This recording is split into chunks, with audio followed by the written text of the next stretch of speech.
Hi, welcome to 2021, and it's good to see you all back.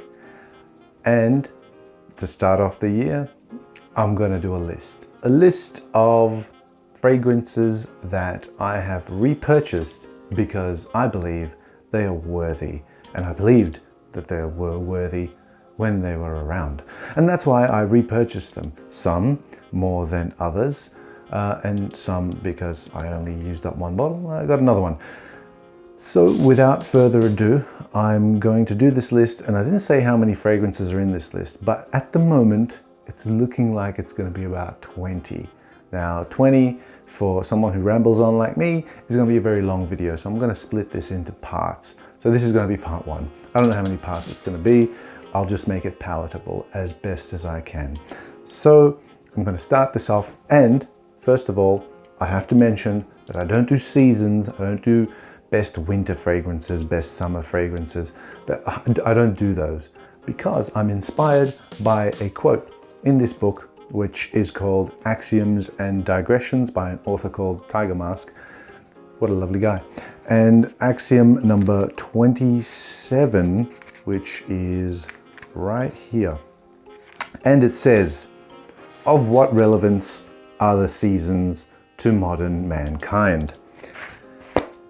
Good question to ask. Let me put this back.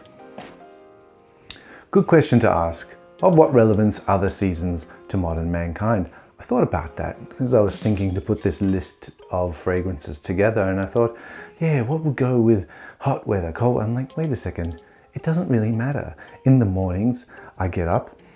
If it's cold, the heater is on. If it's warm, the cooling system is on. I get from there into my car, which has got climate control, and drive to the office, which is also climate controlled. Or I might go to the shops, that's climate controlled.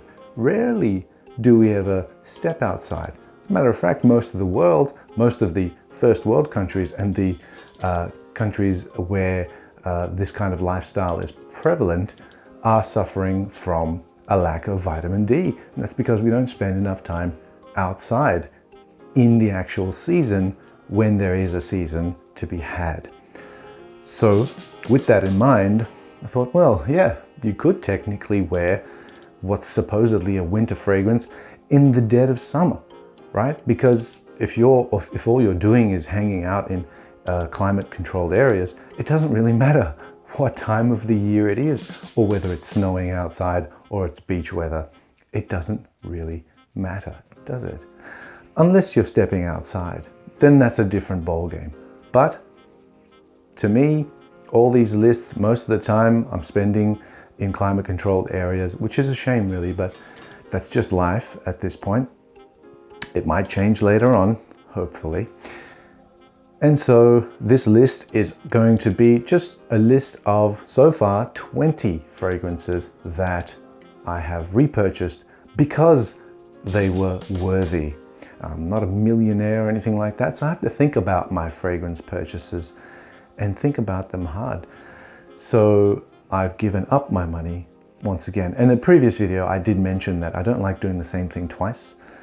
Which means I don't really like buying the same fragrance twice. So the fact that I have repurchased fragrances means that they were very bloody good. So let's kick off with what is my favorite fragrance of all time, which is GUCCI Pour Homme 1, otherwise known as the Tom Ford one. And this is the big 100ml bottle. As you can see, it's empty because all I've got left is this little 5ml dab bottle right here. It's very cute because it's a miniature version of the bottle, of the larger bottle itself, right here. And as you can see, there is some missing there already. I might have maybe 3.5 to 4 milliliters left in this bottle. And bloody hell, that is the best fragrance I have smelled in my entire life. And I've smelled more than many people have. So there it is. It's GUCCI Pour Homme 1. This isn't actually my second bottle. This is probably about my 5th large bottle of this. And I never thought that it would ever go out of production. It's a beautiful bottle, and I've got a video coming up where I tell you about the story of how I got my first bottle back in 2004 in somewhere in France. And it has been a scent profile that has stayed with me throughout the years and some of my most memorable life moments, right? So it's very special to me, and it's just the most magical scent of all time. I wore this every single day for many, many years, and I didn't really pay much attention to the rest of my fragrance collection once I hit this because they became unimportant. This is, in my opinion, the best fragrance of all time. For me, it's worked very well for me, and I love it so much. And it's so bloody expensive to get on the grey market right now, so all I have left is this. Once in a while I'll just open it up and have a smell just to remind myself of what this smelled like. Now moving on to the second fragrance in this list is this one right here. This is also empty. It is Dirty English by Juicy Couture. And the reason why I bought this is because GUCCI Pour Homme got discontinued, and I needed something that smelled like this, and word around town at that point was that this smelled very, very similar. And it was very, very similar. If you notice, this is the one with the metal cap, very hefty metal cap. It came with this sort of leather chain with some doodads hanging off it, which I promptly threw away because it was extremely annoying and unnecessary. So I bought this. It was a much cheaper proposition than buying GUCCI Pour Homme, which is getting more and more expensive as the days went by. It was somewhat becoming a thing of folklore, a bit of legend going on as to how awesome it was, as things generally tend to be when they get discontinued. Bloody humans. So I bought this. I used it up very, very quickly. It didn't have the longevity that GUCCI Pour Homme did. Now, GUCCI Pour Homme, I probably didn't mention this because many of you already know, it smells like church. To me, it smells like church. That's what my church used to smell like when I used to go to church. It's the incense. It's the church incense. That's what really drew me in. Church incense with a bit of Sprite. That's really keeping it simple. But that's what it is. Pencil shavings, all this stuff that people say. No, I just want church incense with a bit of smoke and just dark, sort of gothic scenery. That's what GUCCI Pour Homme was. But it was bright enough to be worn throughout the day on a white shirt in a business setting. Really, it was. And this was a second. I'm not going to say a close second, but it was a second. Certainly the quality had been dialed down in here. It was way more linear. I found GUCCI Pour Homme, as many people say, it is linear. It is linear, but there was some nuanced development in there if you really paid attention, or if you wore it for like 4 or 5 years straight like I did. So this had to do. I did blind tests on my arm, and I used other people as guinea pigs before I actually made the decision that I would, once that was finished, purchase another bottle, which I did.